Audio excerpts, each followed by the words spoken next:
بسم الله الرحمن الرحيم. عن البراء بن عازب رضي الله تعالى عنه قال: جاء أعرابي إلى النبي صلى الله عليه وسلم فقال: يا نبي الله، علمني عملا يدخلني الجنة. قال: لئن كنت أقصرت الجبتة لقد أعرضت المسألة، اعتق النسمة وفك رقبة. قال: أوليس واحدا؟ قال: لا، اتق النسمة أن تعطي النسمة فك الرقبة إلى آخر الحدیث۔ حضرت براء بن عازب رضی اللہ تعالیٰ عنہ سے روایت ہے کہ ایک دیہات کے رہنے والے صاحب بارگاہ رسالت صلی اللہ علیہ وسلم میں حاضر ہوئے اور انہوں نے عرض کیا: یا رسول اللہ، مجھے ایسا عمل بتا دیجئے جو مجھے جنت میں داخل کرتے۔ تو آپ صلی اللہ علیہ وسلم نے فرمایا: اگر تم مختصر بات کرتے تب بھی تمہارا لمبا چوڑا سوال اسی میں آ جاتا۔ یعنی انہوں نے کوئی تفصیل سے بات کی تھی تو آپ صلی اللہ علیہ وسلم نے یہ تنبیہ فرمائی کہ مختصر بات کرو، یعنی مختصر سوال کرو۔ پھر آپ صلی اللہ علیہ وسلم نے جواب دیا کہ جان کو آزاد کرو اور غلاموں کی گردنوں کو چھڑاؤ۔ جان کو آزاد کرو اور غلاموں کی گردنوں کو چھڑاؤ۔ پہلے زمانے میں ایسا ہوتا تھا کہ جب کہیں جنگ وغیرہ لڑی جاتی تھی، اور عام طور پر تجارت کا ایک بہت بڑا حصہ ہوتا تھا جنگ وغیرہ، اس کے ذریعے سے علاقوں کا دوست بنتے تھے اور علاقوں کی حدود متعین ہوتی تھیں، لوگوں کو تجارت کے راستے ملتے تھے اور اسی طریقے سے دوسروں کو تجارت کے راستے بند کیے جاتے تھے، اور ایسے قبیلوں کی کچھ حدود اور قواعد ہوتے تھے، اور جو دوسرے لوگ ان قواعد کے پیچھے کو فالو نہیں کرتے تھے تو ظاہر بات ہے پھر ان کے ساتھ مقابلے بازی ہوتی تھی۔ پانی کے مسائل ہوتے تھے جس کی وجہ سے وہ ایک دوسرے سے جنگ کرتے تھے۔ کوئی ایک تعلیمی نظام اور ایک رواج متعین نہیں تھا، بس صرف تھی تو تجارت تھی، تو اس وجہ سے جنگی پالیسیاں اپنانی پڑتی تھیں۔ تو جنگ ہونے کے بعد ایسا ہوتا تھا کہ جنگ ہونے کے بعد ان کے جو فوجی پکڑے جاتے تھے اور فوجیوں کے ساتھ جو خواتین اور بچے آئے ہوتے تھے وہ پکڑے جاتے تھے، تو ان کو بند کر کے رکھنا، کوئی جیل بنا کے ان کو وہاں پہ رکھنا اور سنبھال کر رکھنا، یہ اتنا مشکل ترین کام ہوتا تھا کہ یہ ناممکن کی حد تک تھا، اس لیے کہ کسی کو ایک وقت تک رکھنے کے بعد واپس اس کے علاقے تک پہنچانا ناممکن تھا، اس لیے کہ ان کو سفر کرتے ہوئے ایسے وقت گزر جاتے تھے، جیسے کہ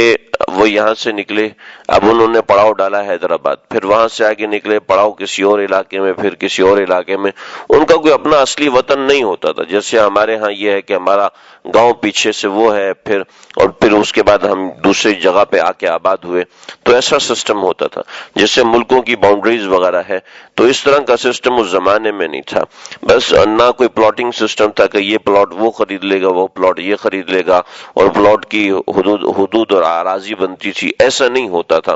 بس جو جہاں جا کے بس گیا، بس وہ علاقہ اس کا ہو جائے گا، پھر وہ وہاں سے ہٹ کے دوسری جگہ چلا گیا تو وہ اس جگہ کا ہو جائے گا۔ حتیٰ کہ قوم عاد کی ایک قوم کو کہتے ارم کہتے ہیں، وہ شہر جو کہ چلتا پھرتا رہتا ہو، اور ان کے زمانے میں ان کے بارے میں عجیب کہانیاں بھی مشہور ہیں کہ ان کا شہر جو ہے وہ حرکت کرتا تھا اور کبھی یہاں پر چلا جاتا تھا، کبھی وہاں پہ چلا جاتا تھا، حالانکہ ایسا نہیں تھا،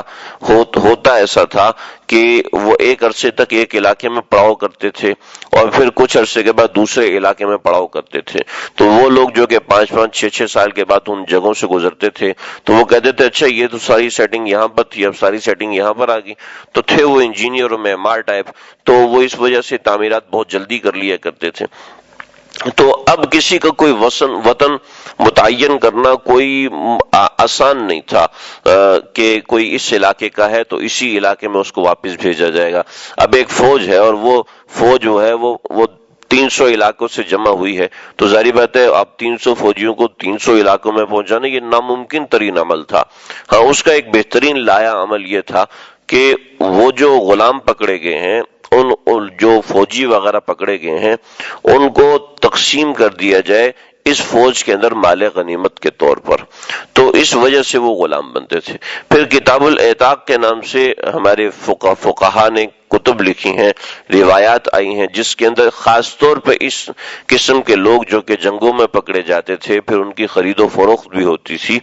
تو ان کے خاص طور پہ احکامات متعین ہوتے تھے کہ بھئی ان کے احکامات کیا ہیں، کہیں ایسا نہ ہو کہ یہ سارے لوگ دوبارہ متحد ہو کے مسلمانوں میں جنگ کروا دیں، اور اس وجہ سے ان کے اوپر اتنی نرمی نہیں ہونی چاہیے۔ اور پھر دوسری بات یہ کہ چونکہ اپنے گھروں سے بچھڑے ہوئے ہیں تو اس وجہ سے ان کے ساتھ کچھ نرمی ہونی چاہیے، تو وہ جو نرمی ہے وہ نرمی کی حدود کیا ہے اور متعین کیا ہے۔ آپ دیکھیں ہماری جو کتب کے اندر بیشتر محدثین، بیشتر علماء کا جو ذکر ملتا ہے، اکثر و بیشتر یہ وہ لوگ ہوا کرتے تھے جو کہ ذمی ہوا کرتے تھے۔ ذمی مطلب یہ ہے کہ وہ کفار جو کہ مسلمانوں نے قبضہ کیے، قید کیے، اس کے بعد یہ مسلمانوں کے قبضے میں رہے، اور پھر وہ ذمی کے طور پر رہے، ذمی کے طور پر رہنے کے بعد وہ پھر مسلمان ہو گئے، اور پھر انہوں نے مسلمان ہونے کے بعد حدیث کا کام کیا، قرآن کا کام کیا، سعید بن المسیب رحمۃ اللہ علیہ، اور اس طرح کے امام بخاری جنہوں نے یہ کتاب لکھی ہے، ان کے بھی کئی ایک ایسے اساتذہ تھے جو کہ ابتداءً غلام تھے، اور غلام ہونے کے بعد پھر انہوں نے دوبارہ اسلام قبول کیا، کسی دوسرے علاقے میں بسے، اور پھر اپنی ساری کی ساری زندگی کو دین کے لیے وقف کر دیا۔ تو ایسے بہت سے لوگ تھے، تو چنانچہ ان کے احکامات میں سے ایک حکم یہاں پر بھی بیان کیا گیا، اور وہ حکم یہ ہے کہ جان کو آزاد کرو اور گردن چھوڑاؤ، یعنی ایک غلام کو آزاد کروانے کی بڑی فضیلت تھی۔ یعنی کسی کو جنگ میں ایک غلام ملا، یا کسی کو جنگ میں ایک غلام ملا تھا، کسی بندے نے کہا جی مجھے بھیج دو، تو چنانچہ اس نے اس غلام کو بھیج دیا 2 لاکھ میں، 3 لاکھ میں۔ اب اس غلام کو غلامی سے نکال کر آزاد کرنا، یعنی اس نے 2-3 لاکھ میں خریدا، اب یہ کہتا ہے جی مجھ سے 2 لاکھ روپے لے لو، میں اس کو آزاد کر دیتا ہوں، یا اس غلام سے کہتا ہے کہ تم مجھے 2 لاکھ روپے دے دو، میں تمہیں آزاد کر دیتا ہوں، تو وہ جو کمائے گا کما کے اپنے مالک کو لا کے دے گا اور وہ آزاد ہو جائے گا۔ اس کو مکاتب کہتے ہیں، اور بھی بہت سے احکامات ہیں۔ تو اس حدیث میں ہے کہ تم جان آزاد کرو یا گردن چھوڑاؤ، تو صحابی نے عرض کیا کہ یہ دونوں ایک ہی بات ہے، جان آزاد کرنا یا غلام کی گردن چھوڑانا؟ تو آپ نے فرمایا کہ نہیں، آزاد کرنا یہ ہے کہ تم کسی غلام کو جاؤ مزے کرو، تم آج سے آزاد ہو۔ ان غلاموں کے اوپر کچھ خاص قسم کے نشان لگائے جاتے تھے، جیسے ان کی گردن میں کوئی جیسے تعویذ ٹائپ کوئی دھاگا ہے، یا بازو میں کوئی دھاگا ہے، یا بازو میں کوئی ایسا پٹا لگا دیا، تعویذ جیسے عام طور پہ باندھا جاتا ہے ربڑ کا، تو وہ ایک ایسے لگا دیا جاتا تھا تاکہ یہ پتہ چل سکے یہ غلام ہے، یہ کوئی آزاد آدمی نہیں ہے، کہیں ایسا نہ ہو کہ یہ کہیں بھی گھس جائے اور کوئی اس پہ اعتماد کر کے بھروسہ کر کے اس کے ساتھ۔ تو غلام جو آزاد ہوتا تھا تو پھر مالک خود وہ زنجیر یا خود وہ جو پٹا ہوتا تھا اس کو کاٹ دیتا تھا جو اس کی آزاد، تو اس وجہ سے اس کو گردن چھڑانا کہتے ہیں کہ گردن میں عام طور پہ وہ ایک تعویذ ٹائپ پٹا ڈال دیا کرتے تھے، ایک ہار ٹائپ قلادہ کہا جاتا تھا، تو وہ پٹا ڈال دیا جاتا تھا جس سے پتہ چلتا تھا کہ یہ شخص جو ہے وہ غلام ہے یا یہ عورت جو ہے وہ غلام ہے۔ تو فرمایا کہ کسی کو آزاد کر دینا، کسی کو آزاد کر دیا، یہ بہت بڑی فضیلت کی بات ہے۔ آج کے زمانے میں تو ایسا نہیں، لیکن اس زمانے میں تھا، اس حساب سے حدیث کو میں عرض کر رہا ہوں۔ اور دوسرا گردن چھوڑانے کا مطلب یہ ہے کہ کسی غلام کی آزادی میں کر دے، مطلب یہ ہے کہ اس کے مالک نے، جیسے میں نے پہلے عرض کیا مکاتب بنانا، کہ کسی مالک نے کہا جی تم مجھے 2 لاکھ روپے دے دو یا 200 درہم دے دو، جیسے حضرت سلمان فارسی رضی اللہ تعالیٰ عنہ کے بارے میں آیا تھا، آپ صلی اللہ علیہ وسلم نے اس کے اوپر عمل کروایا کہ اس کے مالک نے کہا کہ مجھے تم 300 درخت دے دو، لیکن شرط یہ ہے کہ وہ 300 کے 300 درخت ایک جگہ پہ ہونے چاہیے، اور وہ 300 کے 300 درخت جو ہے وہ پھل دے رہے ہوں۔ چنانچہ آپ صلی اللہ علیہ وسلم نے وہ درخت لگائے جنہوں نے 1 سال میں پھل دیا، حالانکہ کھجور کم از کم 10 سال میں پھل دیتا ہے۔ اور پھر دوسری آپ شرط لگائی تھی کہ آپ اتنا ایک اوقیہ 40 اوقیہ سونا دے دو، چنانچہ آپ صلی اللہ علیہ وسلم نے 1 انڈے کے برابر سونا بھجوایا، کہا یا رسول اللہ یہ تو کم پڑے گا، آپ نے فرمایا جاؤ اس کو کہو کہ تول لے، تو 16 تو وہ 40 اوقیہ تھا۔ تو کسی غلام کے بارے میں ایسا مسئلہ ہوا کہ اس غلام سے آقا نے کہا تھا کہ اتنے پیسے دے دو، تو اس کے پیسوں میں اس کی شراکت داری کر دی جائے، دیکھو میرے پاس ہیں 10,000، میرے پاس اتنے ہیں، وہ میں تمہیں دے دیتا ہوں، باقی تم اپنا انتظام خود کر لو۔ تو یہ ہے کہ گردن چھوڑانا، یہ گردن چھوڑانا، تو یہ بھی صلہ رحمی کے اندر آتا ہے، اس کا بھی حکم دیا۔ پھر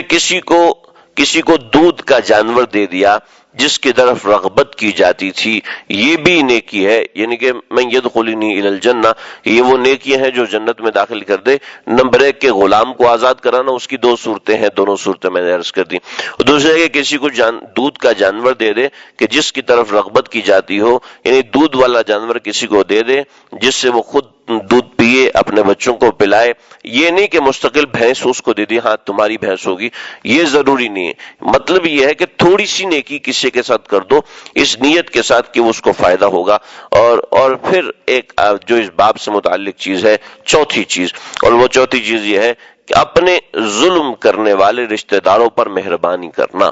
اپنے ظلم کرنے والے رشتہ داروں پر مہربانی کرنا۔ پھر فرمایا کہ اگر تجھے اس کی طاقت نہ ہو کہ اپنے ظلم کرنے والے رشتہ داروں کے ساتھ مہربانی نہیں کر سکتا، تو بس اتنا کر کہ امر بالمعروف کر اور نہی عن المنکر کر، یعنی اس کو نیکی کا کوئی نہ کوئی حکم کر دے، یا برائی سے کسی برائی سے اس کو روک دے، یعنی اس کے ساتھ کوئی نیکی کا کام کر دے۔ اگر اس کے ساتھ مستقل اچھا نہیں کر سکتا، بطور مثال رشتہ دار ہے، مستقل پیسے مانگ رہا ہے، آپ اس کو نہیں دے سکتے، پتہ ہے کہ اس کی عادت خراب ہے، تو آپ اس کو کوئی اچھی نصیحت کر دیں، اس کو کوئی دین کی کتاب دے دیا، اس کو کوئی تھوڑا سا احسان کر دیا، کوئی اس کو پاس کھانا بنا کے بھیج دیا، یعنی اس کے ساتھ چھوٹی سی نیکی کا کام کر دے۔ یہ وہ اعمال آپ صلی اللہ علیہ وسلم نے فرمائے ہیں کہ میں یدخلنی الی الجنہ، کہ جو جنت میں داخل کر دیں، یعنی ہیں چھوٹے چھوٹے اعمال۔ نمبر 1 غلام کو آزاد کرنا، وہ تو آج کے زمانے میں نہیں ہے۔ نمبر 2 کسی کے ساتھ تھوڑی سی نیکی کا دینا۔ اس کی ایک مثال یہ تھی کہ جانور آپ دے دو کہ اس کا دودھ پی لو، پھر بعد میں مجھے واپس کر دینا، یعنی چھوٹی سی نیکی کا دینا۔ اس کی آسان سی صورت یہ ہے کہ کسی نے گاڑی مانگ لی، کسی نے آپ سے کوئی ایسی چیز مانگ لی جو استعمال کے لیے کی جاتی ہے، جیسے برتن مانگ لیا وغیرہ وغیرہ، نمک مانگ لیا۔ اور نمبر 3 اس میں یہ فرمایا کہ اگر اپنے ظلم کرنے والے رشتہ داروں کے ساتھ تم اچھائی کرو۔ اور نمبر 4 یہ ہے کہ ظلم کرنے والے رشتہ داروں کے ساتھ اچھائی تو پوری کر نہیں سکتے، لیکن ان کے ساتھ کوئی چھوٹی سی نیکی کر دیا کرو، یہ بھی تمہیں جنت میں داخل کر دے گی۔ اللہ تعالیٰ سمجھنے کی اور عمل کرنے کی توفیق عطا فرمائے۔